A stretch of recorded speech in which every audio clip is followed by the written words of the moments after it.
Okay, we're going to go ahead and look at product rule here. So product is the first of our, I'd call them slightly more complicated rules.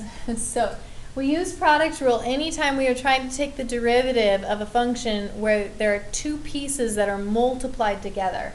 I should say where there are two functions multiplied together. And we only use product rule when there is multiplication. Because remember, that's technically what a product is. The product is a result of a multiplication of two or more pieces. So it's only when multiplication is at play. If there's a plus or a minus, that's like the previous rule we've looked at. If there's a plus or a minus, we can treat either side separate from each other. Okay? But if you see the two pieces multiplied together, then here's your product rule, which is that first piece, that first function gets rewritten exactly like it is. Nothing changes.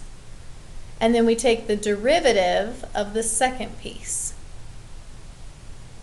Plus, rewrite the second piece exactly as it is, changing nothing, times the derivative of the first piece. And so my saying, or it's not mine, many of our sayings, for helping us remember that product rule is 1d2 plus 2d1. 1, the first function as is, d2, derivative of the second, plus 2, second function as is, d1, the derivative of the first. Okay, so here we go. We're going to do 4 practice problems of this. At some point, I recommend you pause the video to give it a shot on your own. That way you're figuring out, can I actually do product rule by myself? So here's the first one. Find the derivative of y equals x squared sine x minus 5x cubed.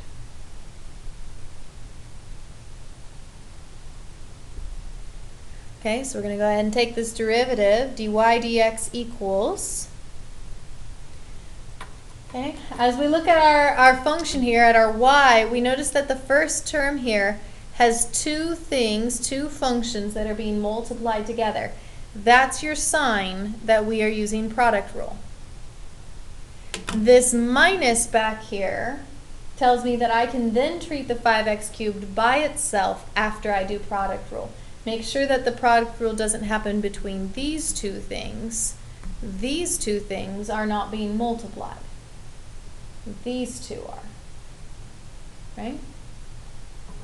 Okay, so product rule. 1, my x squared, my f of x as it is, changing nothing. d2, the derivative of my second piece, the derivative of sine x is cosine x. Plus 2, my second function as it is, sine x. d1, the derivative of my first function, so this is power rule. Bringing down the 2, leaving the base alone, subtracting 1 from the exponent, we'd have an exponent of 1. Now that we've finished product rule, we can do minus our back piece here, which is power rule. Bringing down the 3, we have 15, leaving the base alone, and subtracting 1 from the exponent. Okay? And so that's our product rule. Example 2. We have find the derivative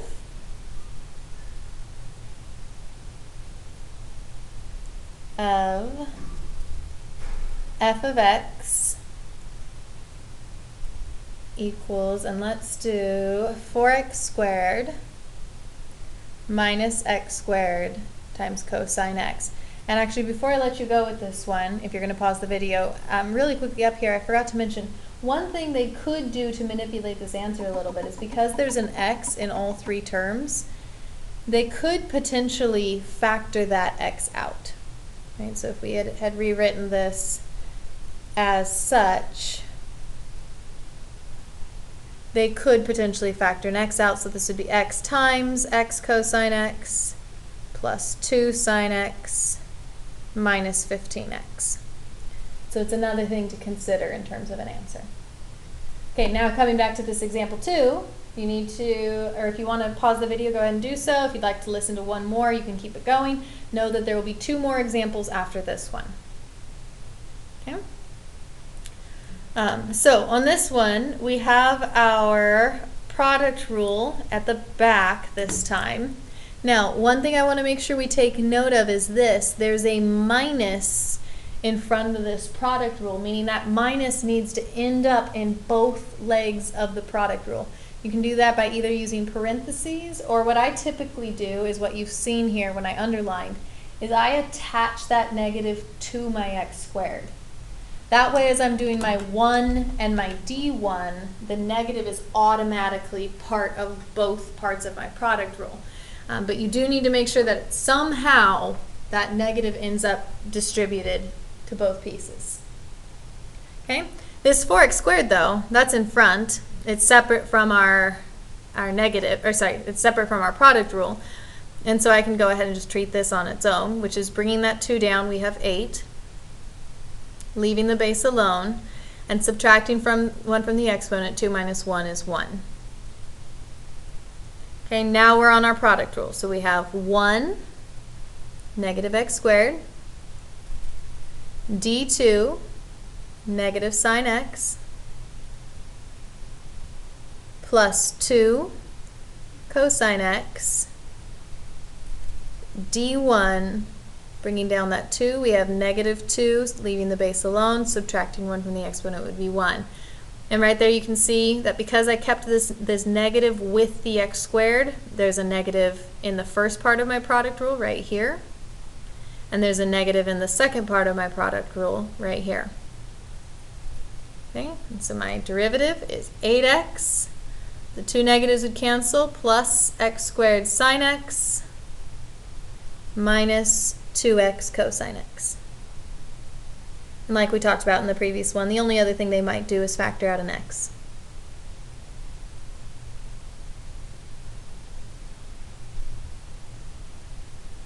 Okay? So, 2 more. Let's do example 3. Find the derivative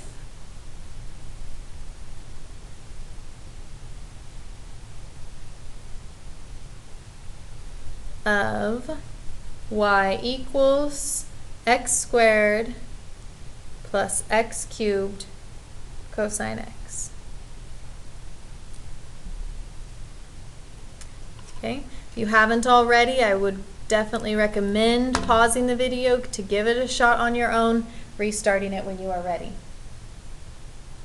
Okay, so we have dy dx equals, this x squared is separated from the others by a plus, so I can treat it on its own, bringing down the 2, leaving the base alone, subtracting 1 from the exponent. And then we've got our product rule here, 1 d2. No negative to worry about in this case. So 1 is x cubed, d2, derivative cosine, is negative sine x, plus 2 cosine x, d1, bringing down the 3, leaving the base alone, subtracting 1 from the exponent. And so we've got our answer.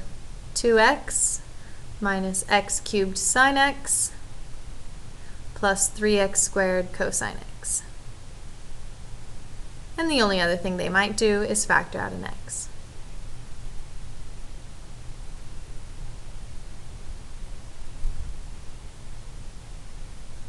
Okay. 1 more. Example 4. Find the derivative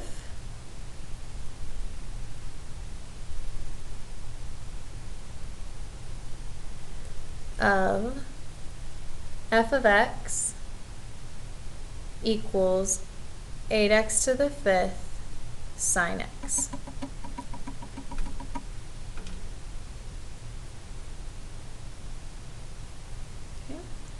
So we've got product rule here. 8x to the 5th is our first function. Sine x is our second. So we have 1, 8x to the 5th. d2, derivative of sine is cosine. Plus 2 sine x.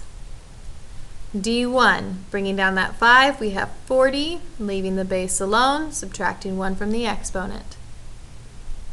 And that's our answer. 8x to the 5th times cosine x plus 40x to the 4th times sine x.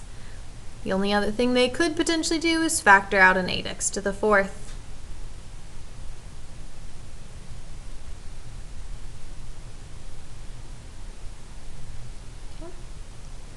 Now, we are going to look at one extension problem here. Well, I don't even know if extension is the right word, but one interesting one.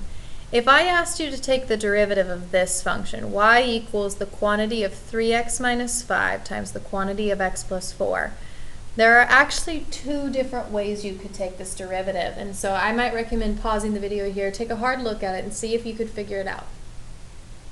And then restart it when you're ready. Okay? So there are two routes you could take. The first is that you could do product rule on this. We have two functions that are being multiplied together, and so I could do product rule on that. We would have our 1, which is our 3x minus 5. D2, the derivative of x is 1. The derivative of 4 is 0, and 1 plus 0 is 1. Plus 2, x plus 4. D1, the derivative of 3x is 3. The derivative of 5 is 0. And 3 minus 0 is 3. And so then if I cleaned this up, 3x minus 5 times 1 is 3x minus 5. Distributing this 3 in, we'd have 3x plus 12, which simplifying, 3x plus 3x is 6x, and 12 minus 5, or negative 5 plus 12, is 7. And we'd have our derivative. But there is another way you could do it. Okay.